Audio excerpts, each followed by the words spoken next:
हरे कृष्ण कृष्ण हरे हरे, हरे राम राम हरे हरे। अनुवाद। जय श्री कृष्णा। भगवत गीता को जीवन में एक बार पढ़ना हर सनातनी का सपना होता है।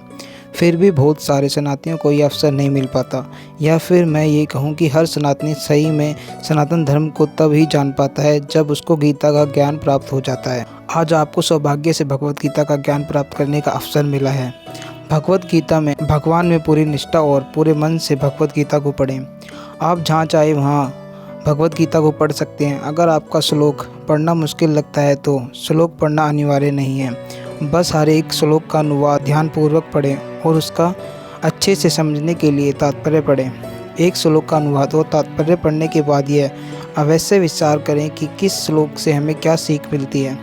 बिना कुछ सीखे केवल पढ़ते जाना पढ़ने के बराबर है। तो जिस प्रकार श्लोक से जो सीखने को मिलता है उसे ग्रहण करें। भगवत गीता कैसे और कितने दिन में पढ़ें। पहले भगवान श्री कृष्ण को साक्षी मानकर निश्चय करें कि आज से रोज़ मुझे भगवत गीता का एक अध्याय पढ़ना है। चाहे कुछ भी हो जाए, मुझे रोज़ एक अध्याय पढ़ना है। कुछ अध्याय पढ़ने में थोड़ा ज़्यादा समय लग सकता है, फिर भी धैर्य रखें और पढ़ते रहें। बहुत बार आपका मन करेगा कि आज 2-3 अध्याय पढ़ लें, पर ऐसा करने से आप सभी को अध्यायों में जो बताया गया है वो पूरी तरह से ग्रहण नहीं कर पाएंगे। अगर किसी दिन किसी वजह से आप एक भी अध्याय नहीं पढ़ पाते हैं तो उदास होने की आवश्यकता नहीं है, अगले दिन पढ़ते रहिए।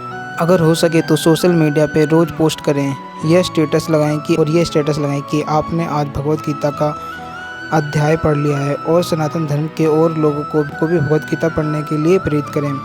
धर्म के इस कार्य के लिए भगवान से प्रार्थना करता हूँ कि मैं भगवान आपको गीता का ज्ञान प्राप्त करने में सहायता करें और आपके जीवन में हर समस्या का निवारण करें। जय श्री कृष्ण। श्लोक 1। अनुवाद।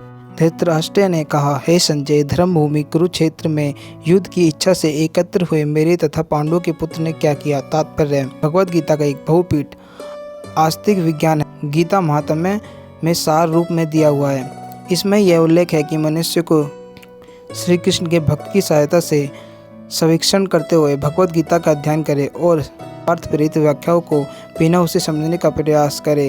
अर्जुन ने जिस प्रकार से साक्षात भगवान कृष्ण से गीता सुनी और उसका उपदेश ग्रहण किया, इस प्रकार की स्पष्ट अनुभूति का उदाहरण भगवत गीता में ही है।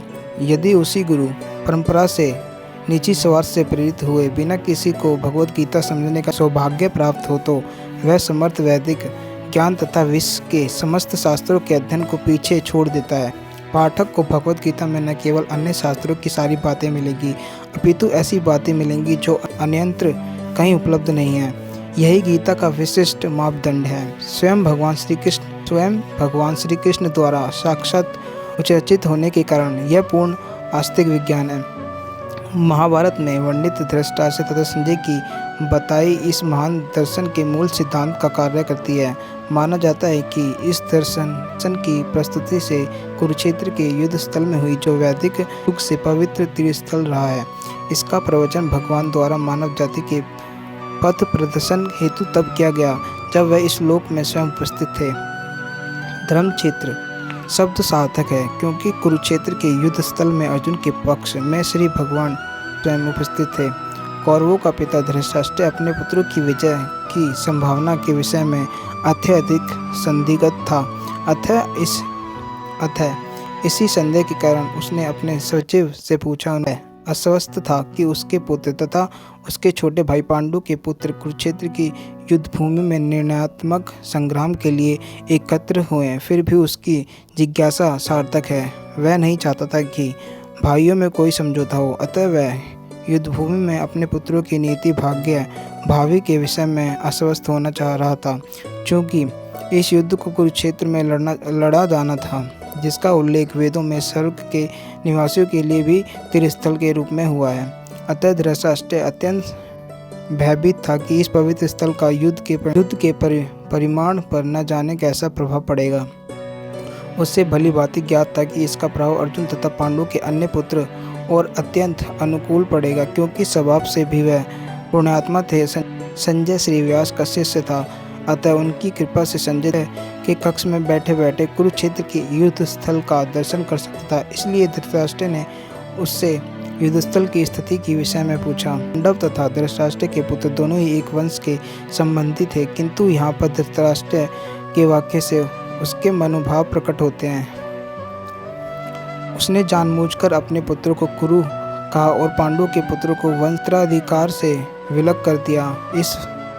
इस तरह पांडवों के पुत्र ने अर्थात अपने भतीजों के साथ धृतराष्ट्र की विशिष्ट मन स्थिति समझी जा सकती है। इस प्रकार धन के खेत से आवांछित पौधों को उखाड़ दिया जाता है, उसी प्रकार इस कथा के आरंभ से ही ऐसी आशा की जाती है कि जहाँ धर्म के पिता कृष्ण उपस्थित हों, वहाँ कुरुक्षेत्र रूपी खेत में दुर्योधन आदि धृतराष्ट्र के पुत्र रूपी अवांछित पौधों को समूल नष्ट करके युधिष्ठिर आदि नितांत धार्मिक पुरुषों की स्थापना की जाएगी। धर्म क्षेत्र तथा कुरुक्षेत्र शब्दों की उनकी ऐतिहासिक तथा वैदिक महात्मा के अंतरिक्ष यही सार्थक है। तो आज हमने पहला श्लोक किया है।